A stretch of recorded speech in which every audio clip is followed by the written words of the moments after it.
গত বুধবার মালদায় অশান্তিতে উস্কানি আর এই অভিযোগে শুক্রবার জালে মোফাক্কিরুল ইসলাম তার নানা কীর্তি এখন ফাঁস হচ্ছে।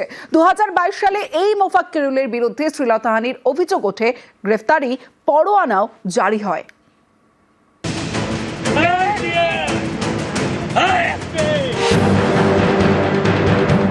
মোফাক্কিরুল ইসলাম কলকাতা হাইকোর্টের আইনজীবী। 1 এপ্রিল মালদার অশান্তিতে গ্রেফতার। পুলিশের খাতায় তিনি মূল চক্রী। তার একের পর এক কীর্তি আসছে প্রকাশ্যে। মোফাক্কিরুলের বিরুদ্ধে 2022-এ শ্লীলতাহানির অভিযোগে মামলা হয়, গ্রেফতারি পরোয়ানাও জারি হয়, কিন্তু মোফাক্কিরুল গ্রেফতার হননি। হাইকোর্টে উনি যখন কান ধরে দাঁড়িয়েছিলেন, সেটা ওই আমাদের সামনে আর কি, ডেল্টা হাউসের সামনে। আমাদের তখন তৎকালীন লিগাল সেলের কনভেনার আমাদের দাদা, তো দাদার সামনেই কান ধরে ভদ্রলোক দাঁড়িয়েছিলেন। তো আমি একটু আশ্চর্য, এরকম একজন নিজেকে পপুলার উকিলবাবু বলে দাবি করা সোশ্যাল মিডিয়ায় এরকমভাবে কান ধরে কেন দাঁড়িয়ে আছেন। তো উনি বেরিয়ে যাওয়ার পরে তখন আমাকে আমার সেই দাদা বলেন আর কি, যে একটি নারী ঘটিত কোনো ঘটনা ঘটে, যেটা কোনো লেডি পুলিশের বোধহয় গায়ে কোনো হাত দেওয়ার একটা অভিযোগ ওঠে ওনার বিরুদ্ধে, যেটা পরবর্তীকালে হেরাস্ট্রিট পিএসের আন্ডারে থাকে এবং সেটা আমাদের মেট্রোপলিটন ম্যাজিস্ট্রেট কোর্টে ব্যাপারটা তখন চলছে আর কি এখনও। মোফাক্কিরুল ইসলাম এখন থাকেন নিউ টাউনে, গ্রামের বাড়ি উত্তর দিনাজপুরের ইটাহারে। 2009-এ এই ইটাহার থানায় তার বিরুদ্ধে মামলা হয়। চুরি, মারধর এবং বেআইনিভাবে আটকে রাখা সহ একাধিক ধারায় মামলা। 2014 এক পুলিশ কর্মীকে হুমকি এবং কাজে বাধা দেওয়ার অভিযোগে রায়গঞ্জ থানাতেও মামলা হয়। সেই বছরই বেআইনি সমাবেশ, প্রতারণা এবং জাল নথি ব্যবহার করার অভিযোগে মামলা হয় বালুরঘাট থানাতেও। এই মামলায় গ্রেফতার করা হয়, মাসখানেকের মধ্যে ছাড়া পেয়ে যান মোফাক্কিরুল ইসলাম। আলিপুরদুয়ারের মাদারিহাটের খয়ের বাড়ি, এখানকার তৃণমূল পঞ্চায়েত সদস্যর দাবি, তাঁদের এই এলাকায় বড়সড় জমি কিনেছেন মোফাক্কিরুল ইসলাম। দেখতেছি এখানে ট্রাক্টর দিয়ে হাল বাচ্ছে, মানে জিসিবি দিয়ে কাজ করাচ্ছে। তারপরে শুনতেছি আইনজীবী, নামটা আমি সঠিক জানি না, মানে জানি এটা কলকাতা হাইকোর্টের উকিল, উনি নিয়েছে। এখন এই জমিটা রেজিস্ট্রি হয়েছে কি না হয়েছে সেটাও জানি না।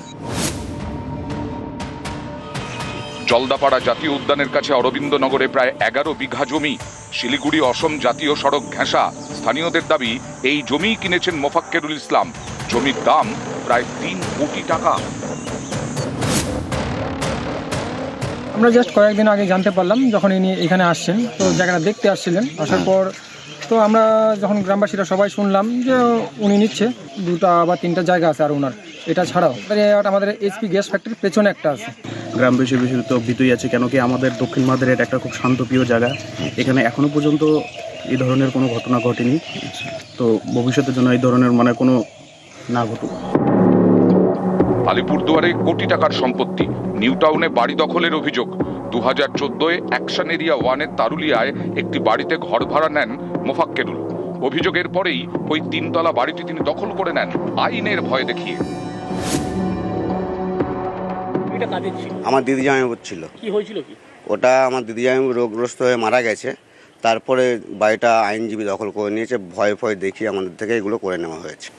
এটা দখল করে নেয় আমাদের থেকে, প্রভাব দেখিয়ে, মানে আইনের ভয় দেখিয়ে। যেহেতু আমরা মধ্যবিত্ত ফ্যামিলির ঘরের লোক, কারণ আমাদের অত আর্থিক ছিল না, যার জন্য আমরা কোনো দিক থেকে কিছু করতে পারিনি, আমাদের থেকে দখল করে নেওয়া হয়। কোর্টে দেখে মানে হুমকি দিয়েছিল, আমাদেরকে অনেক প্রকারের হুমকি দিয়েছিল। না, আমাদেরকে মানে ঘরটা খালি করে দিতে বললো।